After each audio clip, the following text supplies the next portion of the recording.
राधे राधे। जय श्री कृष्णा। प्यारे भक्तों, आज हम सुनेंगे बृहस्पतिवार की व्रत कथा। जो भी भक्त बृहस्पति देव की कृपा चाहते हैं, श्री हरि विष्णु जी की कृपा चाहते हैं, माता लक्ष्मी की कृपा चाहते हैं और चाहते हैं कि आपके घर में हमेशा माता महालक्ष्मी की कृपा बरसती रहे, तो इसके लिए इस कथा को पूरा सुनिएगा। जय गुरु बृहस्पति देव की। आइए सुनते हैं बृहस्पतिवार की व्रत कथा। एक समय की बात है, भारतवर्ष में एक नरपति राज्य करता था। वह बड़ा ही प्रतापी और दानी था। वह नित्य प्रतिदिन मंदिर में दर्शन करने जाता। वह ब्राह्मण और गुरु की सेवा किया करता था। उसके दरवाजे से कभी कोई निराश होकर नहीं लौटता तथा वह प्रत्येक गुरुवार को व्रत रखता एवं पूजन करता था।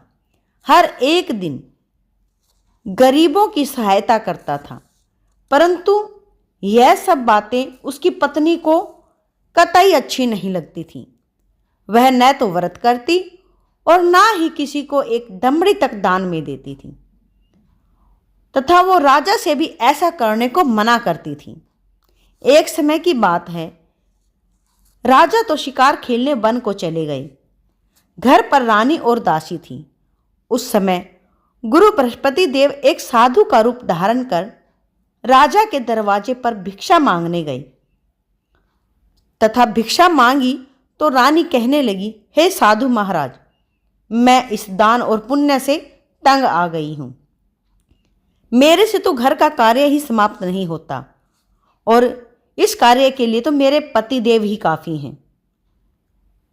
अब आप इस प्रकार की कृपा करें कि ये सब धन नष्ट हो जाए और मैं आराम से रह सकूं। साधु बोले, हे देवी, तुम तो बड़ी ही विचित्र हो। संतान और धन से कभी कोई दुखी नहीं होता, इसको तो सभी चाहते हैं। पापी भी पुत्र और धन की कामना करते हैं। अगर आपके पास धन अधिक है तो भूखे मनुष्यों को भोजन कराओ, प्याऊ लगवाओ, ब्राह्मणों को दान दो, धर्मशाला बनवाओ, कुआं, तालाब, बावड़ी, बाग बगीचे आदि के निर्माण कराओ।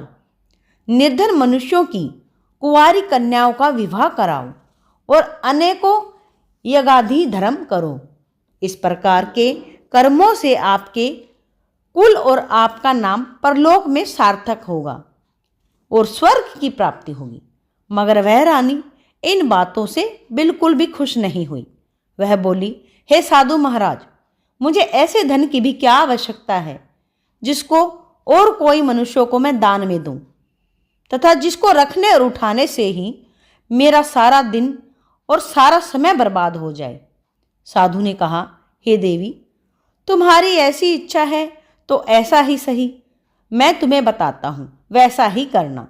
बृहस्पतिवार के दिन घर को गोबर से लीपना, अपने केशों को धोना, केशों को धोते समय स्नान करना, राजा से कहना वह हजामत करवाए, भोजन में मांस, मदिरा और शराब पिलाना, कपड़ा धोबी के यहाँ धुलने को डालना। इस प्रकार 7 बृहस्पतिवार करने से तुम्हारा सब धन नष्ट हो जाएगा। ऐसा कहकर वह साधु महाराज वहां से अंतर्ध्यान हो गए। रानी ने साधु के कहने के अनुसार वैसा ही किया।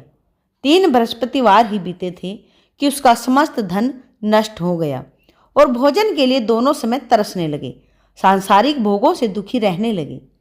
तब वह राजा अपनी रानी से कहने लगा कि रानी, तुम यहाँ पर रहो, मैं दूसरे देश को जाऊं, क्योंकि यहाँ पर मुझे सभी मनुष्य जानते हैं, इसीलिए कोई कार्य भी नहीं कर सकता। देश चोरी परदेश भीख बराबर है। ऐसा कहकर राजा परदेश चला गया। वहाँ जंगल को जाता और लकड़ी काट कर लाता और वह शहर में जाकर के बेचता। इस तरह जीवन व्यतीत करने लगे। इधर राजा के घर रानी और दासी बहुत दुखी रहने लगी। किसी दिन भोजन मिलता और किसी दिन सिर्फ जल पीकर ही रह जाती। एक समय रानी और दासी को 7 रोज बिना भोजन के व्यतीत हो गए। तो रानी ने अपनी दासी से कहा, हे दासी, यहाँ पास ही के नगर में मेरी बहन रहती है। वह बड़ी ही धनवान है। तुम उसके पास जाओ और वहाँ से 5 सेर बेझर मांग लाओ, जिससे कुछ समय के लिए गुजर हो जाएगी। इस प्रकार रानी की आज्ञा मानकर दासी उसकी बहन के पास गई। रानी की बहन उस समय पूजन कर रही थी, क्योंकि उस रोज बृहस्पतिवार था। जब दासी ने रानी की बहन को देखा और उससे बोली, हे रानी, मुझे तुम्हारी बहन ने भेजा है, मेरे लिए 5 सेर बेझर दे दो। इस प्रकार दासी ने अनेक बार कहा, परंतु रानी ने कुछ उत्तर ही नहीं दिया, क्योंकि उस समय वह बृहस्पतिवार के व्रत की कथा सुन रही थी। इस प्रकार जब बांदी को किसी प्रकार का कोई उत्तर ही नहीं मिला तो वो बहुत दुखी हुई और क्रोध भी उसे आया और लौटकर अपने गांव रानी के पास आकर बोली, हे रानी, तुम्हारी बहन तो बड़ी ही आदमीन है। वह छोटे मनुष्यों से तो बात भी नहीं करती, इसीलिए मैंने उससे कहा तो उसने कोई उत्तर ही नहीं दिया। मैं वापस चली आई। रानी बोली, हे दासी, इसमें उसका कोई दोष नहीं। जब बुरे दिन आते हैं तब कोई सहारा नहीं देता। अच्छे बुरे का पता आपत्ति में ही आकर लगता है। जो ईश्वर की इच्छा होगी वही होगा। यह सब हमारे भाग्य का दोष है।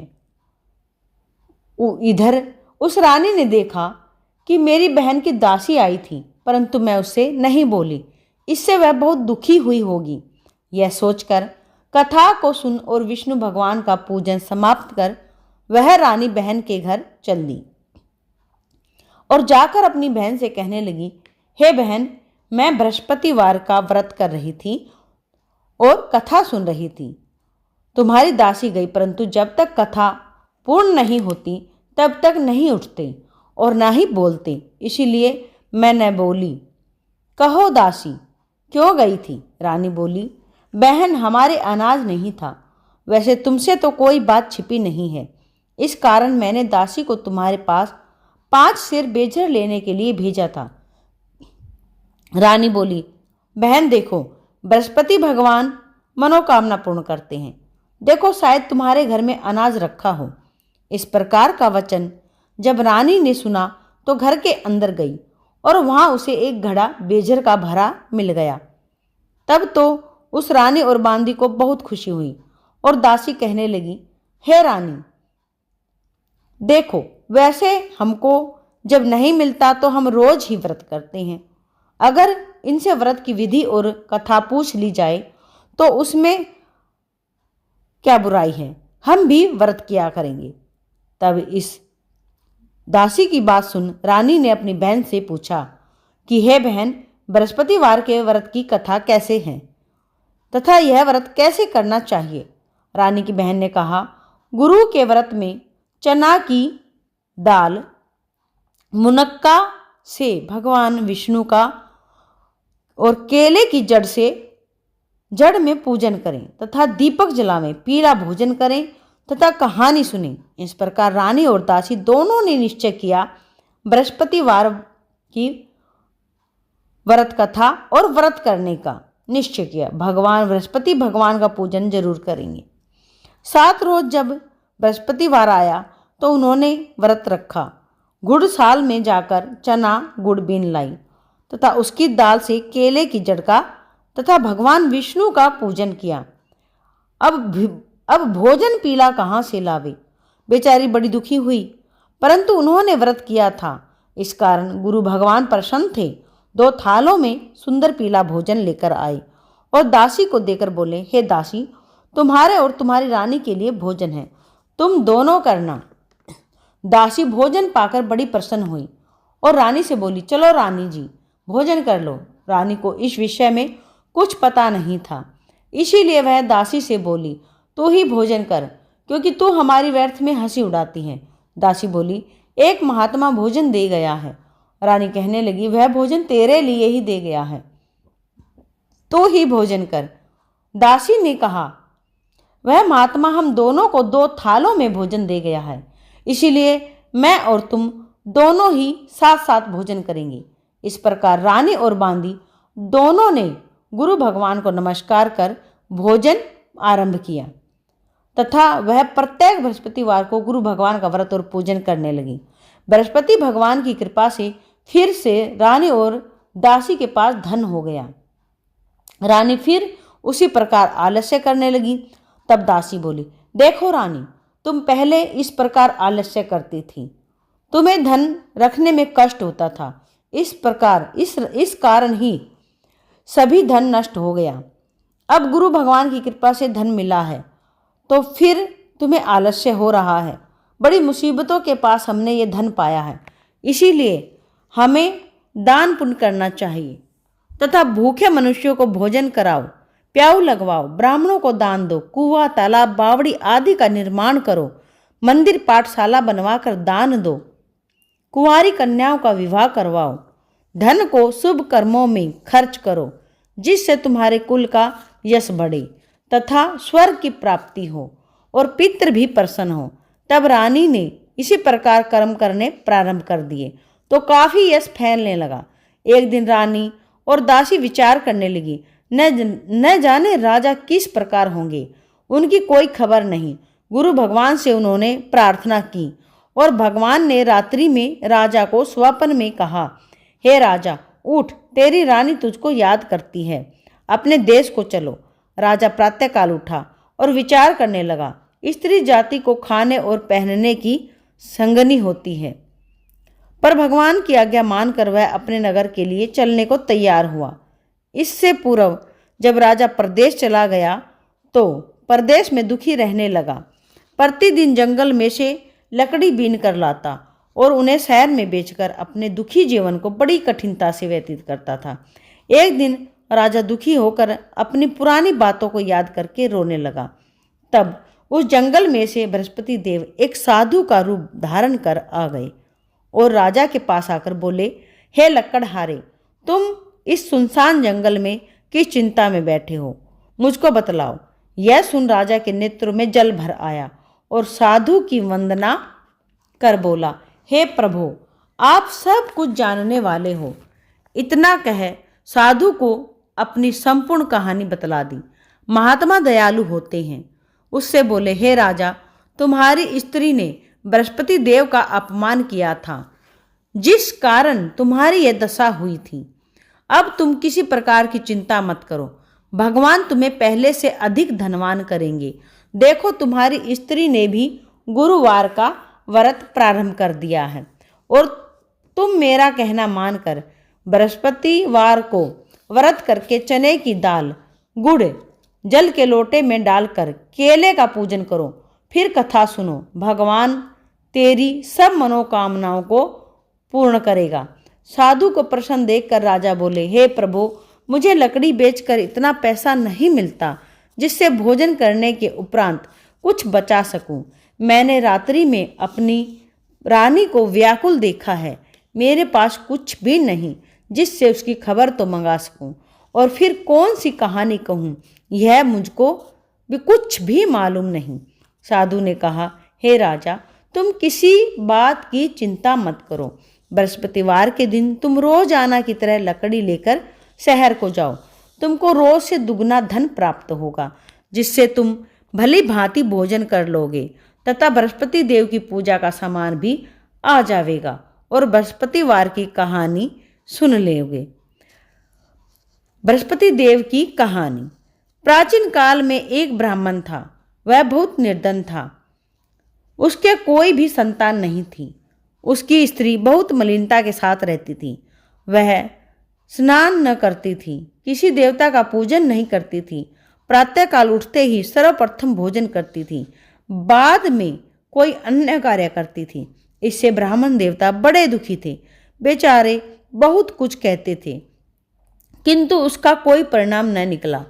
भगवान की कृपा से ब्राह्मण की स्त्री के एक कन्या रूपी रतन पैदा हुआ और वह कन्या अपने पिता के घर में बड़ी होने लगी।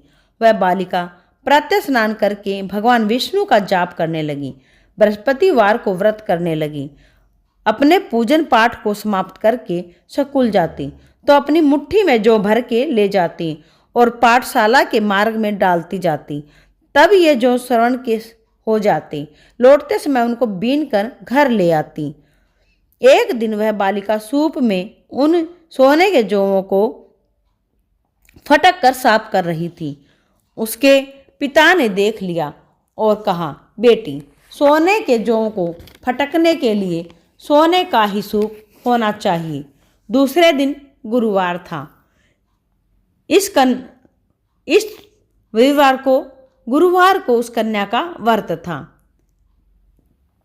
और बृहस्पति देव से प्रार्थना करके वह बोली, हे प्रभु, मैंने आपकी पूजा सच्चे मन से की है, तो मेरे लिए सोने का सूप दे दो। बृहस्पति देव ने उसकी प्रार्थना स्वीकार कर ली। रोजाना की तरह वह कन्या जौ फैलाती हुई जाने लगी। जब लौटकर जौ बीन रही थी तो बृहस्पति देव की कृपा से सोने का सूप मिला। उसे वह घर ले आई और उससे जौ साफ करने लगी, परंतु उसकी माँ का वही ढंग रहा। एक दिन की बात है, वह कन्या सोने के सूप में जौ साफ कर रही थी। उस समय उस शहर का राजपुत्र वहां से होकर निकला। इस कन्या के रूप को और कार्य को देखकर मोहित हो गया। अपने घर जाकर भोजन उसने और जल त्याग दिया और उदास ही जाकर लेट गया। राजा को जब इस बात का पता चला तो अपने प्रधानमंत्रियों के साथ उसके पास गए और बोले, हे बेटा, तुम्हें किस बात का कष्ट है? किसी ने तुम्हारा अपमान किया है या कोई और कारण है? मुझसे कहो, मैं वही कार्य करूँगा जिससे तुम्हें प्रसन्नता मिलेगी। अपने पिता की बात राजकुमार सुनकर बोला, हे पिताजी, मुझे कोई दुख नहीं है। आपकी कृपा से मुझे कोई दुख नहीं है और ना ही मुझे किसी की परेशानी है और ना ही मेरा किसी ने अपमान किया है। मैं तो उस लड़की के साथ विवाह करना चाहता हूँ जो सोने के सूप में जौ फटक रही थी।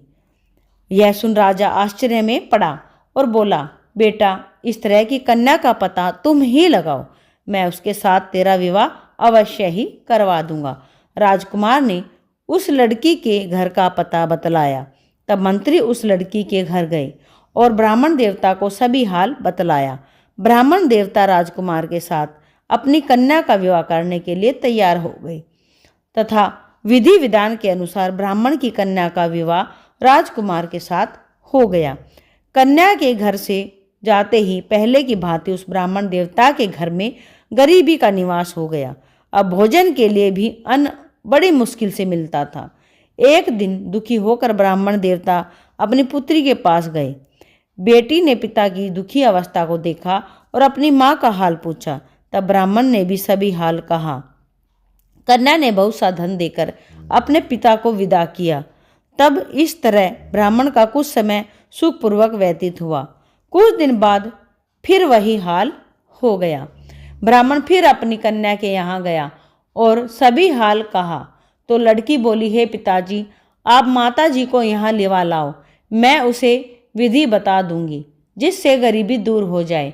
वह ब्राह्मण देवता अपनी स्त्री को साथ लेकर पहुँचे तो पुत्री अपनी माँ को समझाने लगी, हे माँ, तुम प्रातःकाल उठकर प्रथम स्नान आदि करके भगवान विष्णु का पूजन करो, सब दरिद्रता दूर हो जाएगी।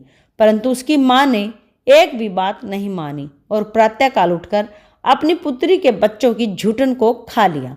एक दिन उसकी पुत्री को भी बहुत गुस्सा आया और एक रात कोठरी में से सभी सामान निकाल दिया और अपनी माँ को उसमें बंद कर दिया। प्रातःकाल उसमें से निकाला, स्नान आदि करा के पाठ कराया तो उसकी माँ की बुद्धि कुछ ठीक हो गई। फिर प्रत्येक बृहस्पतिवार को व्रत रखने लगी। इस व्रत के प्रभाव से उसकी माँ भी बहुत धनवान हुई, पुत्रवती हो गई और बृहस्पति जी के प्रभाव से स्वर्ग को प्राप्त हुई तथा वह ब्राह्मण भी सुखपूर्वक इस लोक के सुख भोग कर स्वर्ग को प्राप्त हुए। इस तरह कहानी कहकर साधु देवता वहां से लोप हो गए। धीरे धीरे समय व्यतीत होने लगा। फिर वही बृहस्पतिवार का दिन आया। राजा जंगल से लकड़ी काटकर किसी शहर में बेचने गया। उसे उस दिन और दिन से अधिक पैसा मिला। राजा ने चना गुड़ आदि लाकर गुरुवार का व्रत किया। उस दिन से उसके सभी क्लेश दूर हो गए। परंतु बेचारा जब दोबारा गुरुवार का दिन आया तो बृहस्पतिवार का व्रत करना भूल गया। इस कारण बृहस्पति भगवान नाराज हो गए। उस दिन उस नगर के राजा ने विशाल यज्ञ का आयोजन किया तथा शहर में यह घोषणा करा दी कि कोई भी मनुष्य अपने घर भोजन न बनावे न आग जलावे, समस्त पब्लिक मेरे यहाँ भोजन करने आवे। इस आज्ञा को जो न मानेगा उसके लिए फांसी की सजा दी जाएगी। इस प्रकार की घोषणा संपूर्ण नगर में करवा दी। राजा की आज्ञा अनुसार शहर के सभी लोग भोजन करने गए, लेकिन लकड़हारा कुछ देर से पहुंचा, इसीलिए राजा उसको अपने साथ घर लिवा ले गए और ले जाकर भोजन करा रहे थे तो रानी की दृष्टि उस खूंटी पर पड़ी जिस पर उसका हार लटका हुआ था। वह वहां दिखाई नहीं दिया। रानी ने निश्चय किया कि मेरा हार इस मनुष्य ने ही चुरा लिया है। उसी समय पुलिस को बुलवाकर उसको जेल खाने में डलवा दिया। जब राजा जेल खाने में पड़ गया और बहुत दुखी होकर विचार करने लगा कि न जाने कौन से पूर्व जन्म का कर्म मेरे लिए दुख का कारण जो मेरा बना है, जो मुझे इतना दुख प्राप्त हुआ है, और उसी साधु की बात याद करने लगा जो कि जंगल में मिला था। उसी समय तत्काल बृहस्पति देव साधु के रूप में प्रकट हो गए और उसकी दशा को देखकर कहने लगे, अरे मूर्ख, तूने बृहस्पति देवता की कथा नहीं करी, इस कारण तेरे लिए दुख प्राप्त हुआ है। अब तू चिंता मत कर। बृहस्पतिवार के दिन जेल खाने के दरवाजे पर 4 पैसे पड़े मिलेंगे, उनसे तू बृहस्पति देव की पूजा करना, तेरे सभी कष्ट दूर हो जाएंगे। बृहस्पति देव के रोज उसे 4 पैसे मिले। राजा ने कथा कही। उसी रात्रि को बृहस्पति देव ने उस नगर के राजा को स्वप्न में कहा, हे राजा, तुमने जिस आदमी को जेल खाने में बंद कर दिया है वह निर्दोष है, वह राजा है, उसे छोड़ देना। रानी का हार उसी खूंटी पर लटका हुआ है। अगर तू ऐसा नहीं करेगा तो मैं तेरे राज्य को नष्ट कर दूंगा। इस तरह के रात्रि के स्वप्न को देखकर राजा प्रातःकाल उठा और खूंटी पर हार देखकर लकड़हारे को बुलाकर क्षमा मांगी। तब राजा को योग्य सुंदर वस्त्र आभूषण देकर विदा किया तथा गुरुदेव की आज्ञा अनुसार राजा अपने नगर को चल दिया। राजा जब नगर के निकट पहुंचा तो उसे बड़ा आश्चर्य हुआ। नगर में पहले से अधिक बाग बगीचे, तालाब तथा बहुत सी धर्मशाला, मंदिर आदि बन गई हैं। राजा ने पूछा कि यह सब किसका है, यह बाग किसका है, धर्मशाला किसकी है। तब नगर के सभी लोग कहने लगे, यह सब रानी और बांदी के हैं। राजा को आश्चर्य हुआ और गुस्सा भी आया। जब रानी ने यह खबर सुनी कि राजा आ रहे हैं तो उसने बांदी से कहा, हे दासी, देख, राजा हमको कितनी बुरी हालत में छोड़ कर गए थे, वह हमारी ऐसी हालत देखकर लौट न जाए, इसीलिए तू दरवाजे पर खड़ी हो जा। रानी को जब इस बात की खबर हुई तो दासी को भेज दिया। रानी की आज्ञा अनुसार दासी दरवाजे पर खड़ी हो गई और राजा आए तो उन्हें वह अपने साथ लिवा लाई। तब राजा ने क्रोध करके अपनी तलवार निकाली और पूछने लगे, यह बताओ कि यह धन तुम्हें कैसे प्राप्त हुआ। तब उन्होंने कहा, हे स्वामी, हमें यह सब धन बृहस्पति देव के इस व्रत के प्रभाव से प्राप्त हुआ है। राजा ने निश्चय किया कि 7 रोज बाद तो सभी बृहस्पति देव का पूजन करते हैं, परंतु मैं रोजाना दिन में 3 बार कहानी कहा करूंगा तथा रोज व्रत किया करूंगा। अब हर समय राजा के दुपट्टे में चने की दाल बंधी रहती थी तथा दिन में 3 बार कहानी कहता। एक रोज राजा ने विचार किया कि चलो अपनी बहन के यहाँ हो आए। इस तरह निश्चय कर राजा घोड़े पर सवार हो अपनी बहन के यहाँ चलने लगे। मार्ग में उसने देखा कि कुछ आदमी एक मुर्दे को लिए जा रहे हैं। उन्हें रोककर राजा कहने लगा, अरे भाइयों, मेरी बृहस्पतिवार की कहानी सुन लो। वे बोले, लो, हमारा तो आदमी मर गया है और इसको अपनी कथा की पड़ी है। परंतु कुछ आदमी बोले, अच्छा, कहो, हम तुम्हारी कथा सुनने को तैयार हैं। राजा ने दाल निकाली और जब कथा आधी हुई तो मुर्दा हिलने लग गया और जब कथा समाप्त हो गई तो राम राम करके वह मनुष्य खड़ा हो गया। आगे मार्ग में उसे एक किसान खेत में हल चलाता हुआ दिखाई दिया। उसने किसान से कहा कि हे भाई, मेरी वीरवार की बृहस्पतिवार की कथा सुन लो। किसान बोला, जब तक मैं तुम्हारी कथा सुनूंगा तब तक 4 हरैया जोत लूंगा। जा अपनी कथा किसी और को सुनाना। इस तरह राजा आगे चलने लगा। राजा के हटते ही बैल पछाड़ खाकर गिर गई। उसके पेट में किसान के पेट में बहुत जोर से दर्द होने लगा। उस समय उसकी माँ रोटी लेकर आई। उसने जब ये देखा कि उसके पुत्र का हाल बुरा है और बैल भी पछाड़ खाकर पड़ गए हैं, तो उसने अपने बेटे से पूछा। बेटे ने सभी हाल बता दिया तो बुढ़िया दौड़ी दौड़ी उस घुड़सवार के पास गई और उससे बोली, मैं तेरी कथा सुनूंगी, तू अपनी कथा मेरे खेत पर ही चलकर कहना। राजा ने बुढ़िया के खेत पर जाकर कथा कही, जिसके सुनते ही वह बैल खड़े हुए तथा किसान के पेट का दर्द बंद हो गया। राजा अपनी बहन के घर पहुंच गया। बहन ने भाई की खूब मेहमानी की। दूसरे रोज प्रातःकाल राजा जगा तो देखने लगा कि सब लोग भोजन कर रहे हैं। राजा ने अपनी बहन से कहा कि कोई ऐसा मनुष्य नहीं है जिसने अभी तक भोजन नहीं किया हो। मेरी बृहस्पतिवार की कथा सुन रे। बहन बोली, हे भैया, यह देश ऐसा ही है। पहले यहाँ लोग भोजन करते हैं, बाद में और कोई काम करते हैं। अगर कोई पड़ोस में हो तो मैं देख आती हूँ। वह ऐसा कहकर चली गई, परंतु उसे कोई व्यक्ति नहीं मिला जिसने भोजन नहीं किया हो। अतः वह एक कुम्हार के घर गई जिसका लड़का बीमार था। उसे मालूम हुआ कि उनके यहाँ 3 रोज से किसी ने भोजन नहीं किया। रानी ने अपने भाई की कथा सुनने के लिए कुम्हार को कहा। वह तैयार हो गया। राजा ने जाकर बृहस्पतिवार की कथा कही, जिसे सुनकर उसका लड़का ठीक हो गया तथा राजा की प्रशंसा होने लगी। एक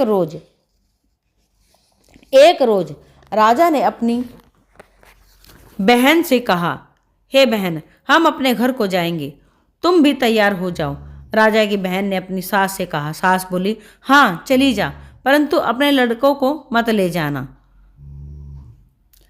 क्योंकि तेरे भाई के कोई औलाद नहीं है। बहन ने अपने भाई से कहा, भैया मैं चलूंगी, कोई बालक नहीं जाएगा। राजा बोला, जब कोई बालक ही नहीं चलेगा तो तुम भी क्या करोगी। बड़े दुखी मन से राजा अपने नगर को लौट आया। राजा ने अपनी रानी से कहा, हम निर्वंशी राजा हैं, हमारा मुंह देखने का धर्म नहीं है और कुछ भोजन आदि नहीं किया। रानी बोली, हे प्रभु, बृहस्पति देव ने हमें सब कुछ दिया है, हमें औलाद अवश्य देंगे। उसी रात को बृहस्पति देव ने राजा को स्वप्न में कहा, हे राजा, उठ, अब किस सोच में है, सभी सोच को त्याग दे, तेरी रानी गर्भ से है। राजा को यह बात सुनकर बड़ी खुशी हुई। 9वें महीने उसके गर्भ से एक सुंदर पुत्र पैदा हुआ। तब राजा बोला, हे रानी, स्त्री बिना भोजन के रह सकती है, बिना कहे नहीं। जब मेरी बहन आए तो तुम उसे कुछ मत कहना। रानी ने सुनकर हाँ कर दी। जब राजा की बहन आई, यह सब शुभ समाचार सुनकर बहुत खुशी हुई, तो वह बधाई लेकर आई, अपने भाई के यहाँ आई। तभी रानी ने कहा, घोड़ा चढ़कर तो नहीं आई, गधा चढ़ी आई।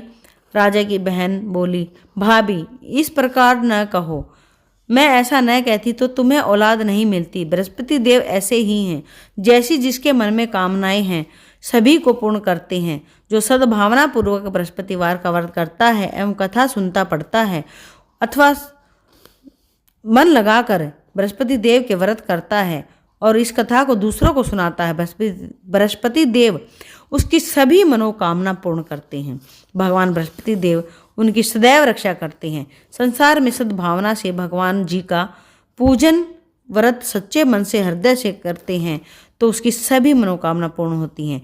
जैसी सच्ची भावना से रानी और राजा ने उनकी कथा का गुणगान किया तो उनकी सभी इच्छाएं बृहस्पति देव जी ने पूर्ण कर दी।